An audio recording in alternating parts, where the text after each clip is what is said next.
నమస్కారం వార్తలకు స్వాగతం. ముందుగా ముఖ్యాంశాలు. CM Chandrababu Naidu press meet, పలు అంశాలపై వివరణ.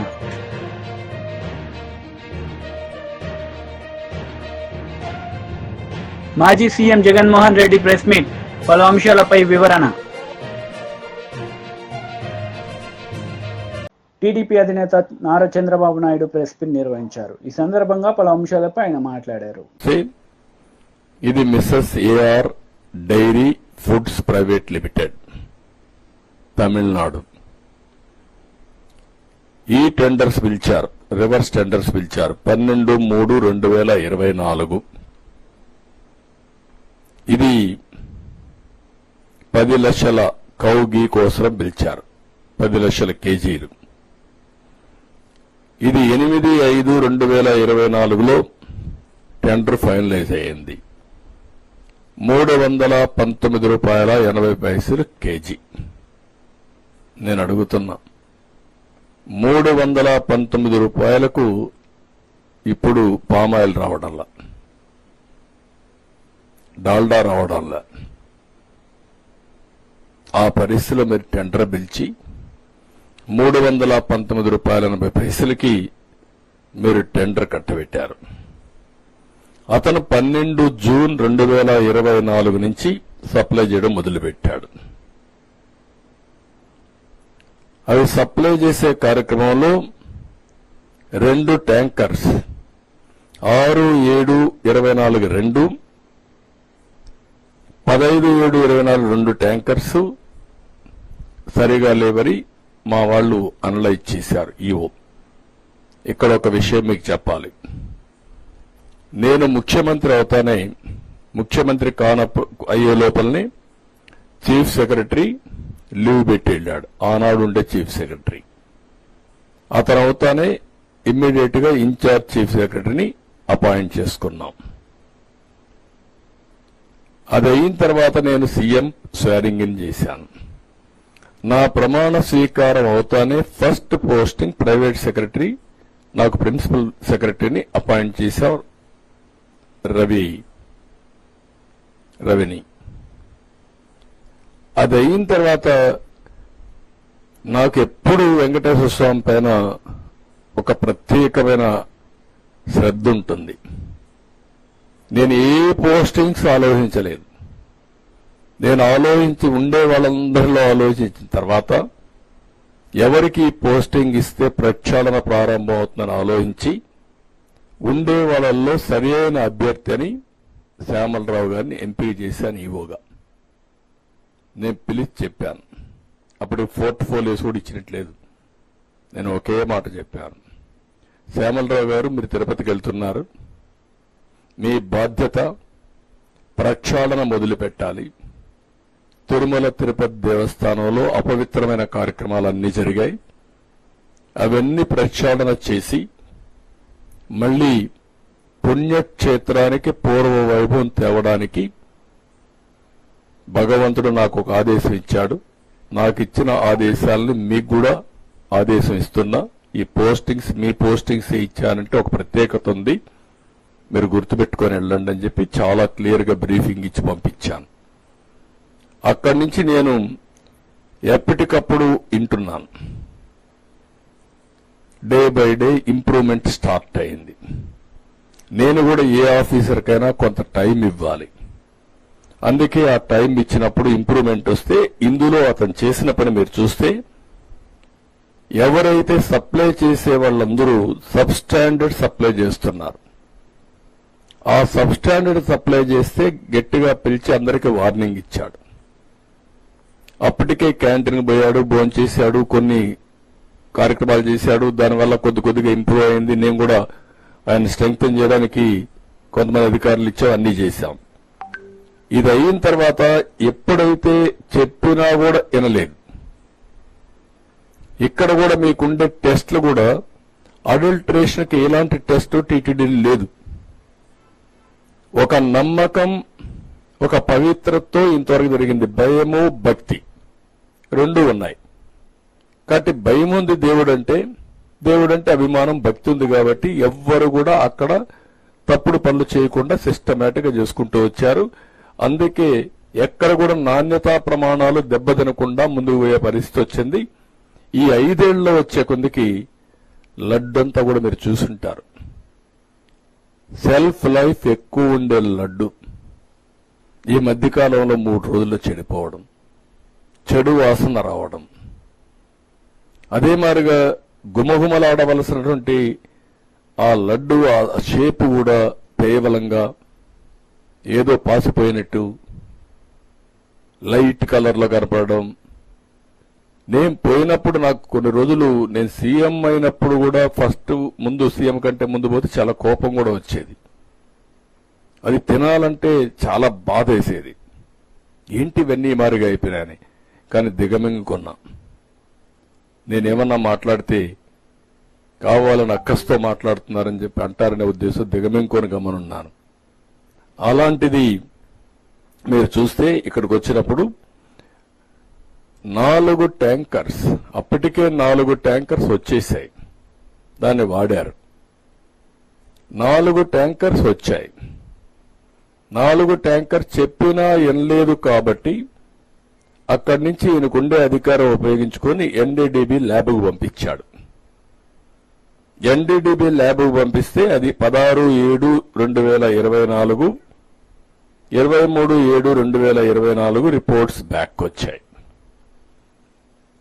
ఆ రిపోర్ట్స్ బ్యాక్ వస్తే ఆ రిపోర్ట్స్ ని బేస్ చేసుకొని అతను యాక్షన్స్ మొదలుపెట్టాడు. ఆ రిపోర్ట్స్ మీకు అందరికీ ఇచ్చాం. మాజీ సీఎం జగన్మోహన్ రెడ్డి మీడియా సమావేశం నిర్వహించారు. ఈ సందర్భంగా చంద్రబాబు నాయుడుపై ఆయన మండిపడ్డారు. నేపథ్యంలో దాన్ని డైవర్ట్ చేసేందుకు ఈ పెద్ద మనిషి చంద్రబాబు నాయుడు ప్రకాశం బ్యారేజీలో బోట్లంట, ఆ బోట్లతో బ్యారేజీని ధ్వంసం చేయడానికి ప్రయత్నించారంటూ ఇంకొక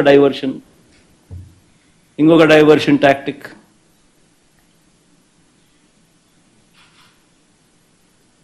అసలు ఆ బోట్లన్నీ అక్కడ ఎందుకున్నాయి? ఆయన చేస్తా ఉన్న ఇసుక మాఫియాలో భాగంగా ఆ బోట్లు ఆయన అక్కడ పెట్టుకున్నాడు. ఈ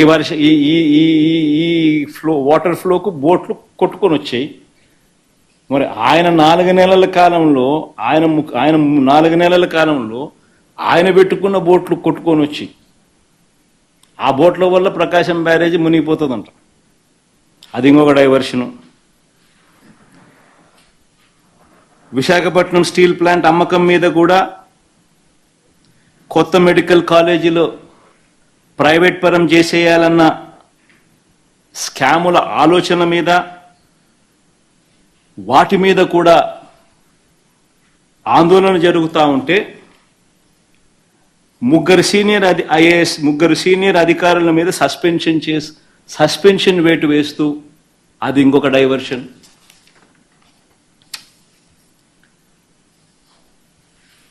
చివరికి 100 రోజుల పాలన మీద, చంద్రబాబు నాయుడు గారి 100 రోజుల పాలన మీద దృష్టి పెట్టేసరికి ఇప్పుడు తిరుమలకు వచ్చే నెయ్యి కల్తీ జరిగిందంటూ ఇంకో డైవర్షన్. ఇది నిజంగా అన్నిటికన్నా ఇంకా ఆశ్చర్యం కలిగించే పెద్ద డైవర్షన్. ఎందుకనంటే చంద్రబాబు నాయుడు అనే వ్యక్తి ఎంత దుర్మార్గుడు, ఎంత అన్యాయస్తుడు అని అంటే, నిజంగా దేవుడిని కూడా రాజకీయాల కోసం వాడుకోగలగాలి అని ఆలోచన చేయగలిగిన వ్యక్తి ప్రపంచ చరిత్రలో ఎవడు ఉండడు. ఇంత అన్యాయస్తుడు ప్రపంచ చరిత్రలో ఎవడు ఉండడు. దేవుడు ని రాజకీయాల కోసం ఉపయోగించుకోవాలి అని ఆలోచన చేయగలిగిన దుర్మార్గమైన మనస్తత్వం ఒక చంద్రబాబు నాయుడు గారికి మాత్రమే ఉంటాయి. నిజంగా ఇది ఎంత దారుణమైన డైవర్షన్ పాలిటిక్స్ అంటే, ఒకవైపున 100 రోజుల చంద్రబాబు నాయుడు గారి పరిపాలన మీద ప్రజలందరూ కూడా చంద్రబాబు నాయుడు మీద కోపం వెలుపుచుతా ఉన్నారు. ఏమైనా మా సూపర్ 6లు, ఏమైనా మా సూపర్ 7లు అని చెప్పి ప్రజలు నిలదీస్తూ ఉన్నారు. ఇలాంటి నేపథ్యంలో ప్రజల మనసును డైవర్ట్ చేసేందుకు చంద్రబాబు నాయుడు చేస్తా ఉన్న అతి దుర్మార్గమైన ఆలోచన ఈ కట్టుకథ.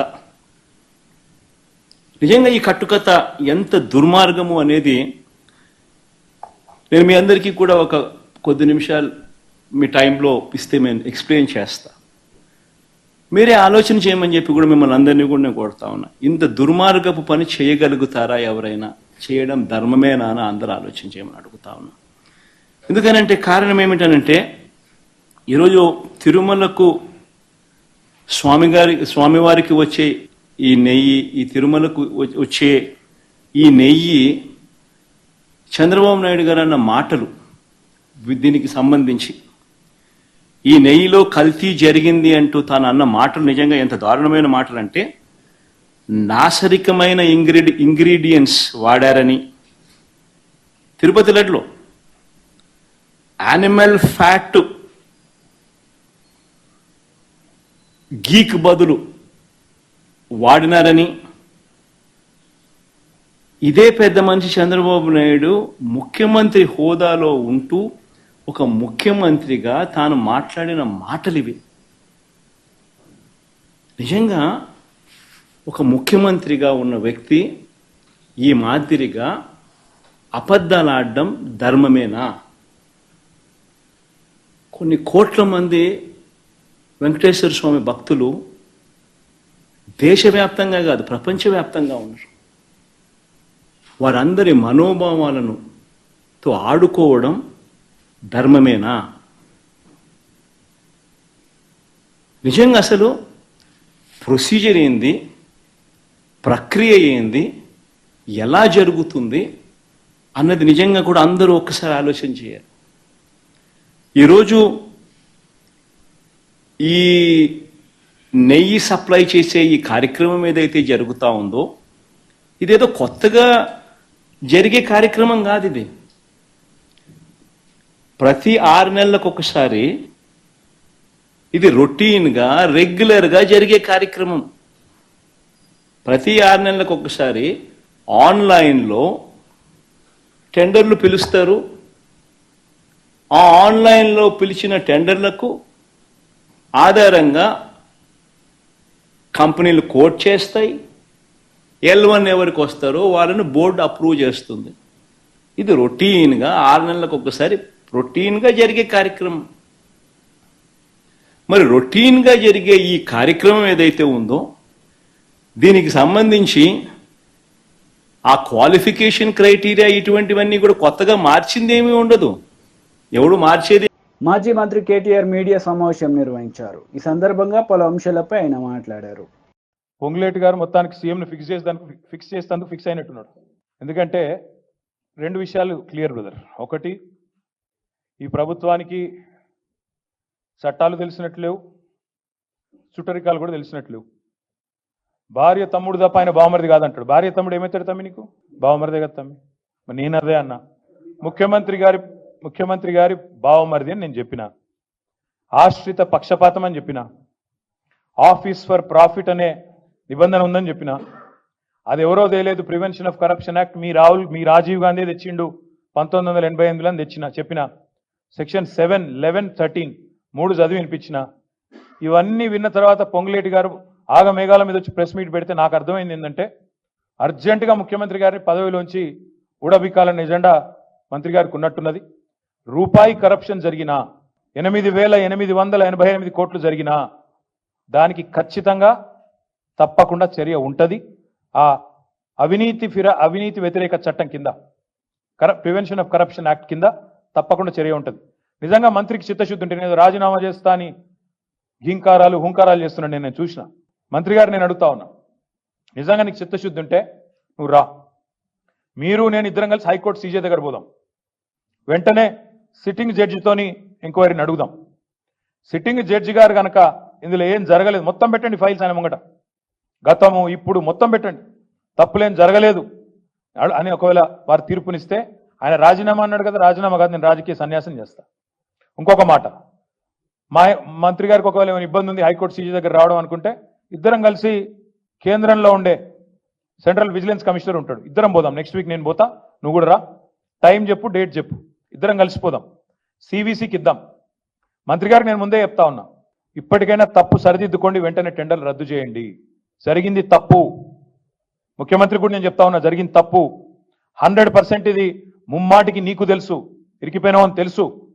ఆశ్రిత పక్షపాతం లేకుండా, రాగద్వేషాలు లేకుండా నేను నా బంధువులకు, నా కుటుంబానికి సాయం చేయను అని చెప్పి ప్రమాణ స్వీకారం చేసిన ముఖ్యమంత్రి, నీ డిపార్ట్మెంట్లో, నీ కింద ఉండే మున్సిపల్ డిపార్ట్మెంట్లో నీ బావమరిది ఏది 2 కోట్లు లాభం పోయిన సంవత్సరం, అంతకుముందు సంవత్సరం ఆర్జించిన ఒక కంపెనీ, కేవలం 2 crores ప్రాఫిట్ ఉన్న కంపెనీకి 1000 కోట్ల కాంట్రాక్ట్ ఇచ్చి అవినీతి జరగలేదంటే ఎవడన్నా ప్రపంచంలో నమ్ముతాడా?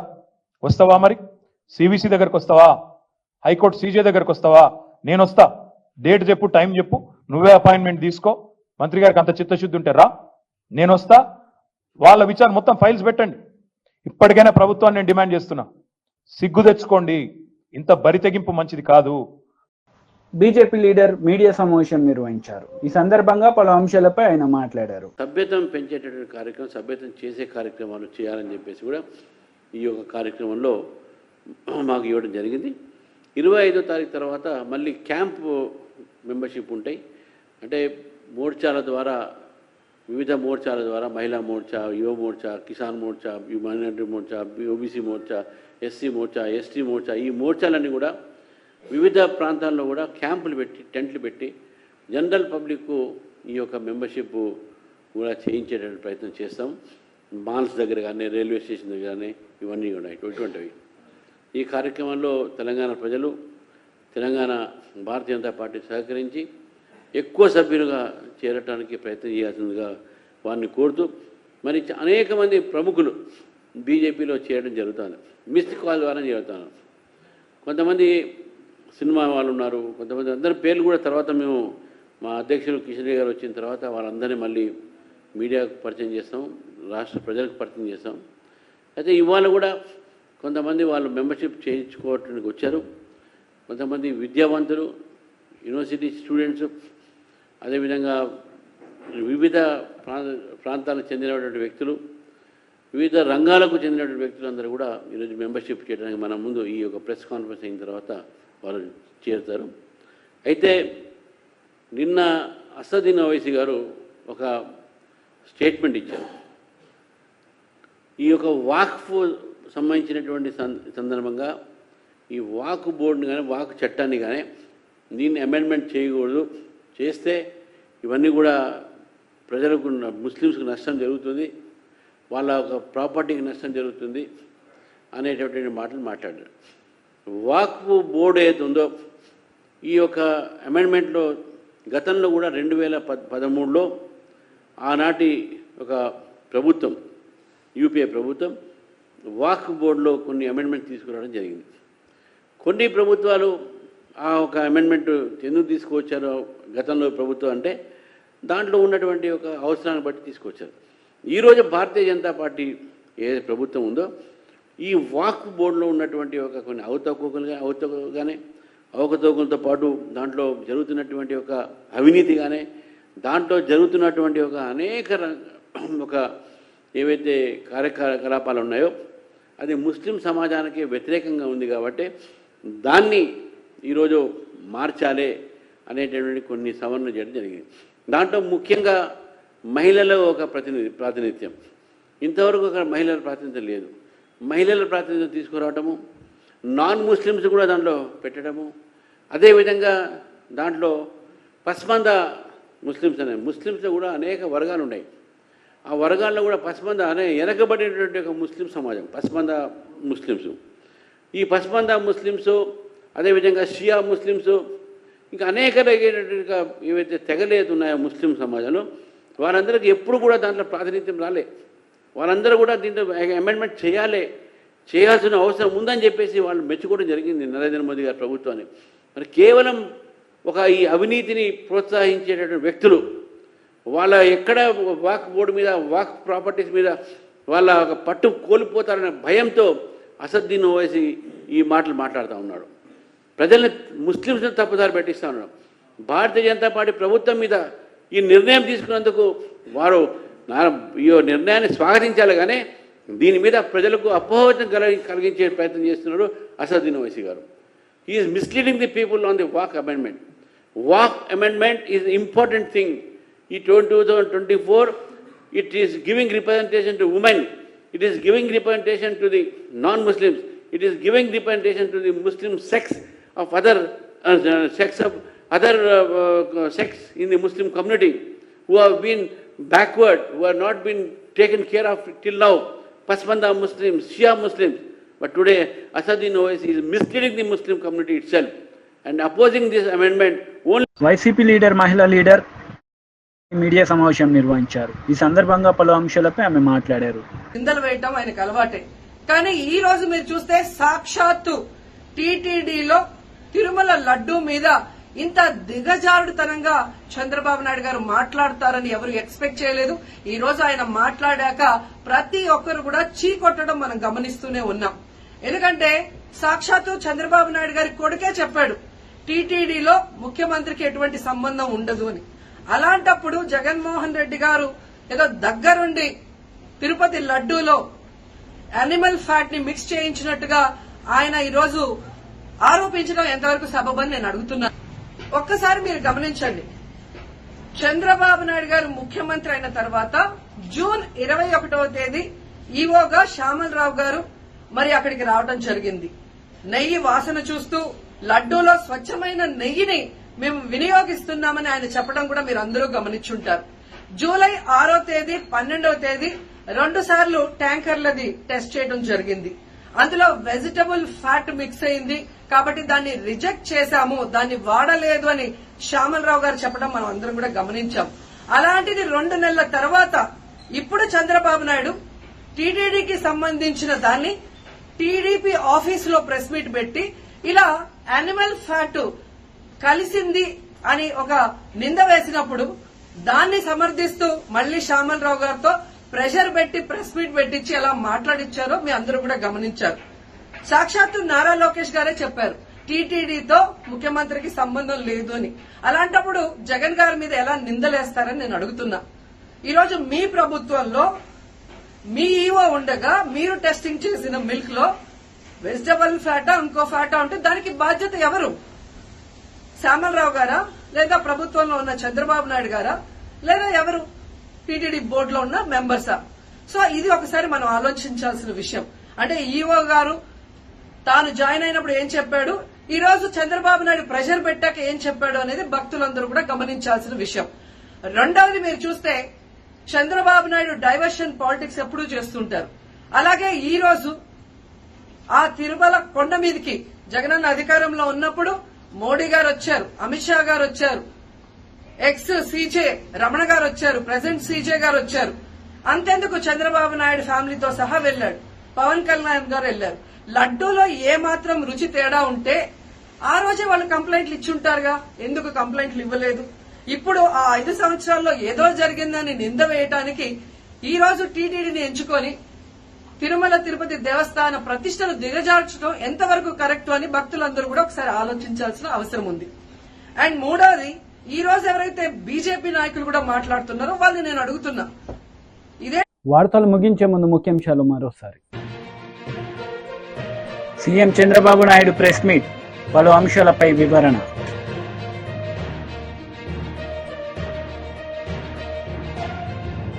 మాజీ CM Jaganmohan Reddy press meet, పలు అంశాలపై వివరణ. ఈ వార్తలు ఇంతటితో సమాప్తం. తిరిగి ప్రసారమయ్యే వార్తల్లో మళ్ళీ కలుద్దాం. అంతవరకు సెలవు. నమస్తే.